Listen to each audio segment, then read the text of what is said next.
Hi, welcome to this week's Legion video diaries, and it seems like quite a long time since last week. This last week of the holidays gone sort of slowly. At the same time, it suddenly crept up at the end. I'm back to work tomorrow. Like it doesn't feel real, but you know. So the progress this week in the raid was no better than last week, really. In a sense, it was a lot better. So last week, in the 2 days that we gave it, which is still mad, I think.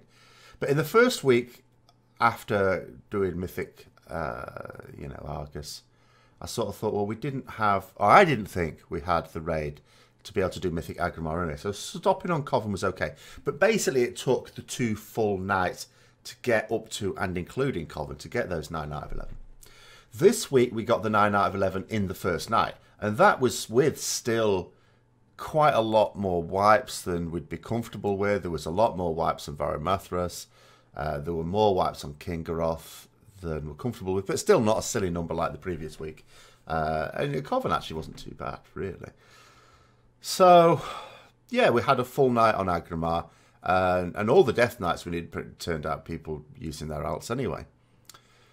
But unfortunately, we couldn't kill it. Now, you know, it was one of those things. It's not an easy fight, and coming back to it, the guild had only killed it once anyway. We're using a very different raid composition to what we originally killed it with, even though the fight has also changed a bit as well. You can get away with more melee than we could when we first killed it, which is the reason why I wasn't in the first time. So, you know, Blizzard have changed that at least. Thumbs up for that. But yeah, we had a 5%, but the rest of the pool just didn't really even seem that close. We had another 10% as well. But with the, to be honest, with the 10%, at no point did I ever think, oh yeah, we might do this time. Whereas with the 5%, it was quite cruel because there was a point when it looked quite good, and they were just gone. And that's the sort of last fight I need, really, as well. And we've also had someone leave the guild. Now, I've already been saying what people who follow me on stream been talking about the fact it's a bit tentative with the guild at the moment. I mean, the first thing is, you know, a lot of the players in it don't really seem like Mythic Raiders at all. You know, they keep trying to get out of raiding. Some of them were trying to get out of raiding even when we were still progressing. And, you know, now they're trying to get out. They'd be delighted if the guild just said, you know what, we're having a break till BFA. They'd be absolutely delighted, which is maddening to me. The fact that the guild will be having a break before BFA comes out again is maddening to me, because in every guild I've ever been before, they wouldn't even consider that. You raid right up until the last expansion. You need that, even when you're getting down to just 1 raid night a week, you need that time to see that you've still got people there. And that'd be more true of this particular group, because there are several players in it. And I just sort of think to myself, okay, they're staying at the moment, but I just don't see them carrying on raiding, or at least raiding with the guild for the long term. But at the same time, you know, I'm still not going to look myself for another guild just yet. I still do what I said, you know, when we were killing Mythic Argus. I rate my chances of still being in the guild, progressing with it in the next expansion, as low. But that's not just because I'm desperate to run out or anything like that. It's just purely because I don't think the guild is going to survive in a cutting-edge format into the next expansion. I could be wrong. Until I'm fairly certain of that, then I'm not planning on moving anywhere. And the other thing is, like, so the person who's left, for example, now, I'm hoping they at least told the guildmaster they were looking elsewhere. I don't like to think that people would just, you know, secretly look elsewhere and not tell at least the leadership. They didn't, you know, I didn't know, but that's fine. There's none of my business. But for me, anyway, I mean, the ideal would be to flag myself. And I wouldn't actually apply in the short term anyway. The ideal would be if it got to the point where I thought, look, you know, there's no prospect of this going anywhere. Flag myself, spend a few weeks just as looking for a guild. And then maybe more, or still keep an eye. I mean, not be arrogant enough to expect people to come looking for me. But then maybe just keep an eye out and maybe ramp up the effort in actively trying to seek our guild, because there's so much time to go. But then the issue becomes, at what point do I decide to do that? Because there's lots of opportunities to find guilds anywhere between now and even a week or two into the new expansion. Even at the start of the next expansion, like in the first raid, it's not necessarily a disaster because you don't necessarily miss out on the cutting edge on the first raid if it follows the same format as Legion. So, for example, I'm trying to think, when could you get cutting edge on Xavier still? You could still get it, I'm pretty sure, even when Trial of Valor came out. I think, was it still available even... I don't think it was available when Nighthold was out there. I think they may have stopped it then. And then maybe... Or maybe it didn't though. I know the Trial of Valor cutting edge remained while Nighthold was still out. I can't remember the Xavier's then. Because it really does depend on... I mean, cutting edge is really where it's at. I mean, there is an issue at the moment just with the mounts from Argus. Like, we haven't killed Argus. So this is now... We've had 2 full resets where we've not killed Argus again. And obviously it's mathematically impossible to get everyone the mount. But I'm looking at it now and thinking, we're actually going to get very few extra mounts. But then I'm also thinking to myself, if I have the attitude that I'm not likely to stay long term, should I even throw my hat into the ring on the rolls when the mount is awarded? Because what I would feel terrible about is if I won the mount 1 week and then left the next. That would look pretty bad.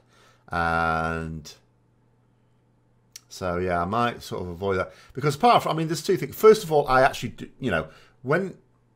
I'm not really a mount collector, but when it's attached to progress, as this is, you know, the mount that drops off a mythic end boss, it's like, well, you've gone through progress, you've progressed that tier, and you've put in at least as much effort as anyone else. And you know, that's your reward for doing it, as well as the cutting edge in the title. And I'm still about... So for that reason, I want it. At the same time, it's a plug ugly mount. I wouldn't really ride it around. And I can't imagine I'd ride it around on any of my characters. So... And the other thing is, although it drops down to negligible chance of getting it after that, you then think to yourself, at what point... could you solo Mythic Argus? Could you do it in the following expansion? I'm not sure. Maybe, maybe not. And then you think to yourself, okay, well, you'd certainly be able to do it the following expansion, you know, the expansion after that. But then you start to think, but, you know, with 1% chance, so you'd have to be doing it every week. But you can skip across. I mean, you know, you could go in, defeat the first boss. That'd be no problem. And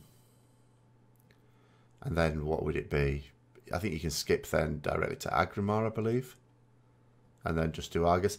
And I think both of those bosses for solo purposes, I don't think the mechanics would be a huge problem. Because they're, you know, they're all percentage based things. So you'd be killing them, you'd be dealing with the stuff really quickly. But it just have to do it every week. But then you think to yourself, well, how much longer has the game got? You know, you could easily get into a situation where, you know, you still don't get them out. But then again, if the game's going to finish, then you don't really need them out, do you? That's another way of looking at that. But yeah, so all these things going around in my head. But it really is a case of me deciding at what point do I have to make a decision? Should I make that decision before the expansion? Should I be happy enough to wait until after the expansion? Because there'll be guilds now looking for people for the next expansion.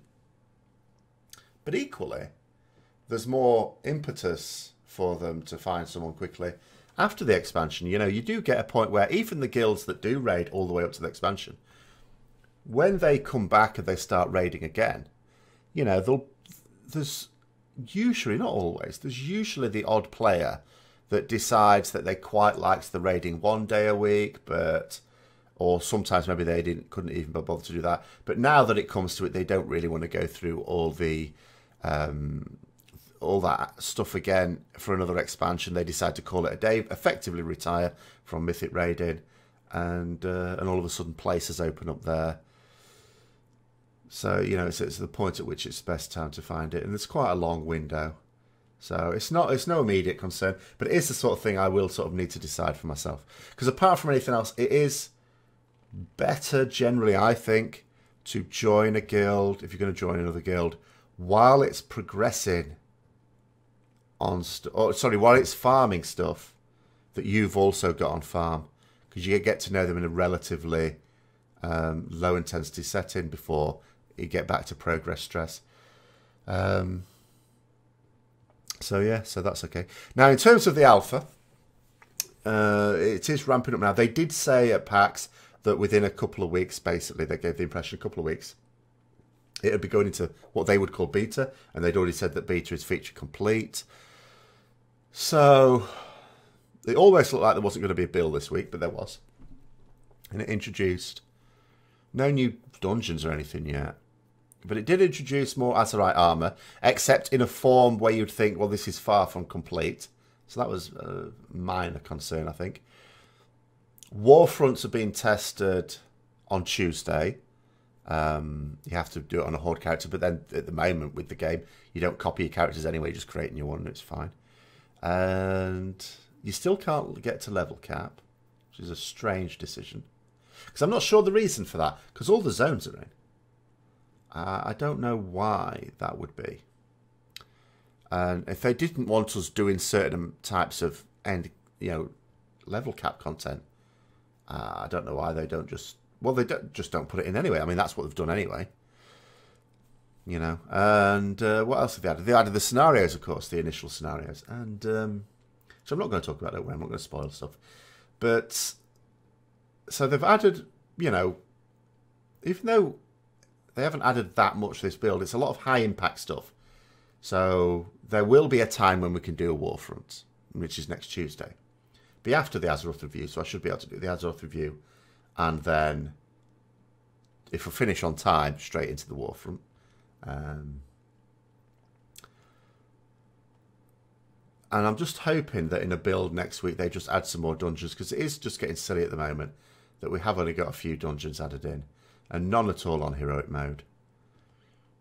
And I'm looking at it now and I'm comparing it to previous expansions where their betas have been 4 months ahead of release. And I'm just thinking there's just so much not in. And it doesn't mean to say it's not complete. It could just be that they're not wanting it tested. But why on earth wouldn't they want dungeons tested? There can be all sorts of bugs going there, glitches. Why wouldn't they want lots and lots of testing that? I don't understand it. So it is seeming more rushed. And I think that's what's getting people panicked again. And again, I was talking about this in the mailbox, really, wasn't I? The idea that an alpha and a beta is of course, for testing. Testing is very important. But it's also a marketing opportunity for them. And they know that, and they use it as a marketing opportunity. It's used to hype something up. And it's really not good that what they're actually doing is seeding a little bit of panic. Even though you can look at, you know, they've done loads of expansions by now. And, you know, they've all gone pretty well. But just this fear that one might not is still there. There's a lot of people going, are they rushing it? Are they rushing it? Are they rushing it? And they're not doing anything really to give the impression that it's all fine. But that's my view on that one. And then in terms of all the channel news, of course, obviously this Easter I was trying to ramp things up with like different, well, first of all intros, but you know, titles and things like that, and then the trailer, which is going to be put off again because I sort of felt like I wasted time. So I was using a couple of things that I'd found, which I was spending a lot of the first week on trying things out, and wasted a lot of time because it was actually quite limited, and I was trying to extend it beyond its use by using it in my own video editing program and trying to see if I could do more with it that way. And part of me still thinks maybe I should still use it just to do a trailer, like an interim one, and then change it up in a few months' time when I've got more use. Because, of course, as many of you will know, I have since started using some more Adobe apps. And I was already using Premiere Elements for my video editing and Photoshop for like image stuff, thumbnails, things like that. So, yes, I've started using After Effects now. And as you can see, yeah, I mean, it's mixed reaction to the intros and stuff like that. Some people don't like them at all. Some people don't like the concept of intros. Some people just don't like the specific ones, which is fair enough. You know, it is very, very, very basic. I'm only just learning. But I also, because it could be an argument for, well, why don't you just learn all the skills, make them good. Once they're good, then start to use them. But I think it's important to put them in as well. Because as long as it doesn't actively turn anyone off. Because there are some people who've also said they like them too. And so yeah, I've been learning new things. There's been things the first time I used it I couldn't do. So on most of the titles now, I've got the spinning 3D TG type logo. That wasn't my original thought. My original vision was, because one of the things on the other program I was using, or the package, had that sort of disc with the logo inside it. And I quite liked that. That appealed to me. And I basically wanted to create a 3D version of that. And I couldn't, it wouldn't work. But I have now worked it out. I now sort of know how to do that. And I used it on the Sourfang video, which of course, if you're wanting to keep away from spoilers, you will not have watched. But I did sort of use it on that. In fact, I might as well superimpose it here if I remember. If you can't see anything, you know, to in the middle of the screen at the moment, then I forgot. But I'll try and remember that. So yeah, but again, it's all, you know, I'm just trying things out, and it probably, some of it probably is looking a bit cheesy, but it's just because I'm trying out different techniques, seeing what sticks, and what I actually want is more than just my opinion. You know, I'm not particularly artistic, so some things that I might think, oh, look, ooh, shiny, possibly don't look that great at all. So I sort of need people to tell me that as well, and so I will keep using them as far as I remember, and. But yeah, it's just a bit of a shame I didn't sort of come across that like a week and a half earlier. Then I could have had much more of a run up at it. It could have been much more ongoing now.